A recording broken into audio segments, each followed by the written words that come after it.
இந்த ரெசிபி என்னுடைய all time favourite recipe. இந்த மாதிரி செஞ்சு பாருங்களேன் ப்ரானை. நீங்கள் கண்டிப்பாக உங்களுக்கும் வந்து அது ஒரு கிரேவிங்காக இருக்கும். அதை எப்படி பண்ணலான்னு பார்க்கலாம். அந்த மசாலாவில் நீங்கள் வந்து ப்ரானை மேரினேட் பண்ண மோஸ்ட்ல அவ்வளோ ஃப்ளேவர்ஃபுல்லாக இருக்கும்.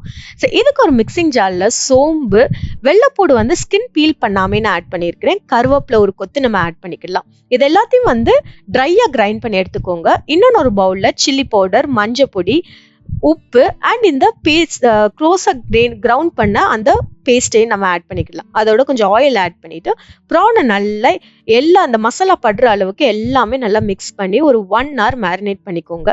ஸோ இது வந்து 1 hour மேரினேட் பண்ண பிறகு நல்ல ஒரு சூடான எண்ணெயில் டைரெக்டாக நீங்கள் வந்து ஃப்ரை பண்ணி நல்லா கோல்டன் ப்ரௌனாக கிறிஸ்பியாக ஃப்ரை பண்ணி நீங்கள் எடுங்க. அதில் வந்து இந்த ப்ரான் மசாலா வந்து கீழே வந்து உதிர்ந்துருக்கும். அந்த மசாலாவையும் நீங்கள் ஃபைனலாக எடுத்து ப்ரானையும் அந்த மசாலா எல்லாத்தையும் நீங்கள் சோத்தில் பரட்டி சாப்பிட்டீங்கன்னா சூப்பர் டேஸ்டியாக இருக்கும். அந்த மசாலா வந்து நீங்கள் கண்டிப்பாக நீங்கள் வந்து சுடுசோரோட கொஞ்சம் நல்லெண்ணெய் ஊற்றி மிக்ஸ் பண்ணி சாப்பிட்டீங்கன்னா அவ்வளோ ஃப்ளேவர்ஃபுல்லாக நல்லா யம்மியான ஒரு டேஸ்ட்டோட இருக்கும். கண்டிப்பாக அதை செஞ்சு பார்த்துட்டு கீழே கமெண்ட் பண்ண மறந்துடாதீங்க.